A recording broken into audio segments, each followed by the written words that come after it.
Neck collar பற்றி நிறைய பேருக்கு நிறைய டவுட் இருக்குது. டாக்டர் ப்ரிஸ்கிரைப் பண்ணிடுவாங்க, ஆனால் என்ன சைஸ் வாங்குறதுன்னு தெரியாது, அது எவ்வளோ நேரம் வியர் பண்ணுறதுன்னு தெரியாது, நைட் வியர் பண்ணலாமா பண்ணக்கூடாதான்னு தெரியாது. இது மாதிரி நிறைய கொஸ்டின்ஸ்க்கு பதில் சொல்கிறதுக்காக இந்த வீடியோ பண்ணுறோம். இப்போது நெக் காலர் சைஸ் எப்படி மெஷர் பண்ணுறதுன்னு பார்க்க போகிறோம். ஒரு கம்ஃபர்டபுளான சேரில் உட்காந்துக்கோங்க. ஸோ நெக் பொசிஷன் வந்து எரெக்ட் பொசிஷனில் இருக்கணும். இதில் ரெண்டு லேண்ட்மார்க்ஸ் முக்கியம். ஒன்று சின்ன, இன்னொன்று வந்து நெஞ்சுக்குழி. ஸோ ஒரு ஸ்கேலை வந்து நெஞ்சுக்குழியிலேருந்து ஸ்ட்ரெயிட்டாக வச்சுக்கோங்க. இன்னொரு ஸ்கேலை வந்து இங்கிருந்து இந்த சின்னக்கு எவ்வளோ டிஸ்டன்ஸ் இருக்குன்னு மெஷர் பண்ணிக்கோங்க. இவருக்கு பார்த்தோம்னா நியர்லி 9.5 சென்டிமீட்டர் வருது. ஸோ அப்போ கனெக்ட் பண்ணி பார்த்தோம்னா 9.5 சென்டிமீட்டருக்கு மீடியம் சைஸ் cervical காலர் இவர் கரெக்டாக இருக்கும். ஸோ அடுத்ததான் எப்படி cervical காலரை வியர் பண்ணுறதுன்னு பார்க்கலாம். இப்போது cervical காலருக்கு வந்து ரெண்டு இருக்கும்.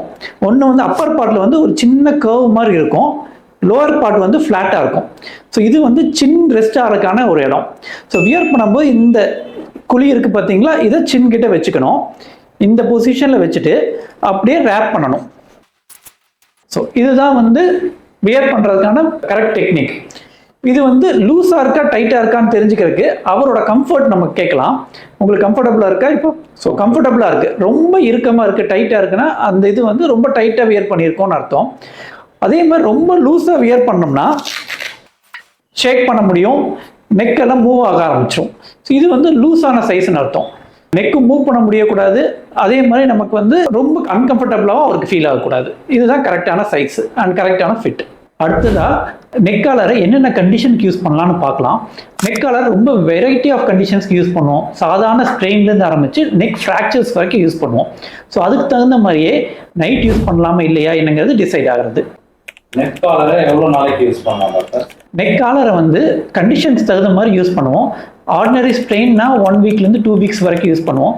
இதே ஃப்ராக்சர்னா 3 மந்த்ஸுக்கு மேலேயே கூட யூஸ் பண்ணுவோம். ஃப்ராக்சருக்கு நெக் காலரோட யூசேஜ் வந்து டாக்டரோட அட்வைஸ் தகுந்த மாதிரி சேஞ்ச் ஆகும். டாக்டர், நெக் காலருக்கு ஏதாவது வார்னிங் சைன்ஸ் இருக்கா? So sudden onset of weakness, திடீர்னு மரத்து போகிற தன்மை ஜாஸ்தியாகுது, திடீர்னு பெயின் ஜாஸ்தியாகுது, இது மாதிரி காலர் யூஸ் பண்ணும்போது எந்த சிம்டம்ஸ் வந்தாலும் புதுசாக நீங்கள் வந்து உங்கள் டாக்டரை கன்சல்ட் பண்ண வேண்டியிருக்கும். இதெல்லாம் வார்னிங் சைன்ஸ்.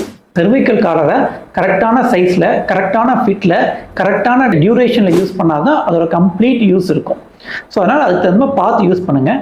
உங்கள் வீட்டில் யாராச்சும் cervical காலர் யூஸ் பண்ணுறாங்க, இல்லை உங்களுக்கு தெரிஞ்சவங்க யாராவது cervical காலர் யூஸ் பண்ணுறாங்கன்னா அவங்களுக்கு இந்த வீடியோ ஷேர் பண்ணுங்கள், ரொம்ப யூஸ்ஃபுல்லாக இருக்கும்.